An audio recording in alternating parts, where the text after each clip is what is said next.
Is race and racism systemic and institutional in Nova Scotia? Hell yes.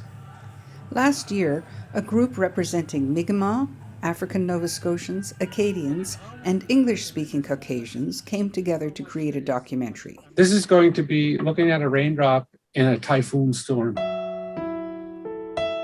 Learning how to outsmart their smartphones, these novice videographers sought out thinkers in the community to discuss systemic racism. They called the documentary, What Wonderful World? I see trees of green, red roses too. I see them bloom for me and for you. And people have made statements about systemic discrimination and some people being offended, saying, no, it doesn't exist. People deny there's no racism in Nova Scotia? Yes, what's your view? Tell them come see me. If you are white and speak the predominant language of your community, you probably haven't experienced systemic racism, but it does touch us all. Systemic racism is everywhere. Parce que c'est ancré. Because it is embedded in our systems, it is harder to detect. C'est beaucoup moins facile à détecter. It's just been prettied up. When we look at systemic racism, despite the fact that there are not supposed to be barriers, there are barriers in many workplaces to hiring, to recruiting, to maintaining, to keeping. The whole history of Canada is discrimination. Given that the projects of genocide and enslavement form the foundation of our culture in North America, we should expect that anti-Black and anti-Indigenous sentiments exist in the infrastructure of all of our institutions. I see skies of blue and clouds of white, the bright blessed day, the dark sacred night, and I think to myself,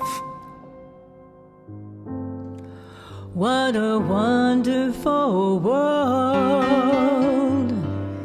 Inspired by Louis Armstrong's song, What a Wonderful World, this documentary not only helps us all understand systemic racism, but it explores solutions that will benefit us all. Are also on the faces of people going by.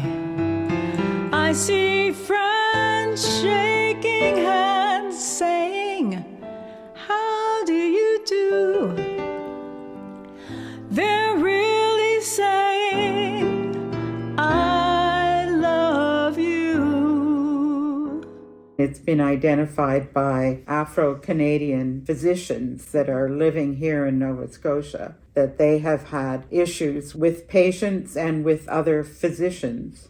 There is lots of systemic racism within our healthcare systems. In order to try and discount that there could be racism today, they'll say, well, look at the laws. Show me in writing where it says that one group of people will be treated differently than another, right?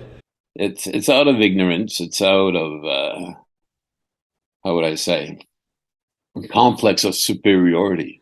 I hear babies cry. I watch them grow. They'll learn much more than I'll ever know. And I think to myself, what a wonderful world.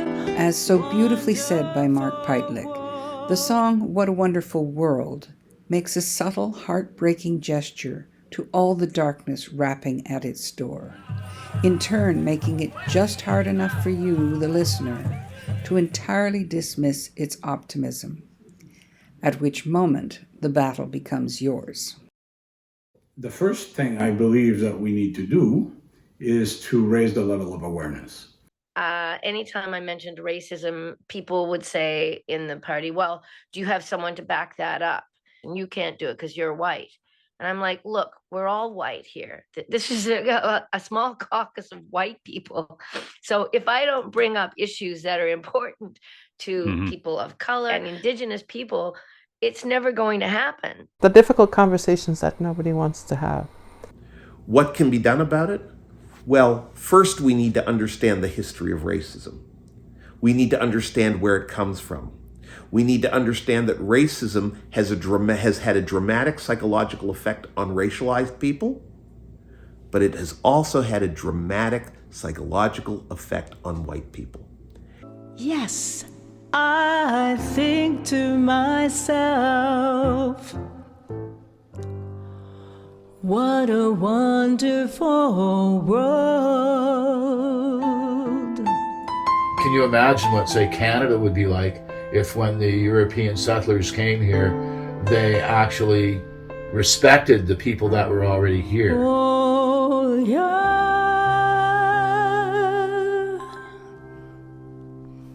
What Wonderful World not only defines and lays out examples of systemic racism, it also explores solutions that will surprise and inspire you.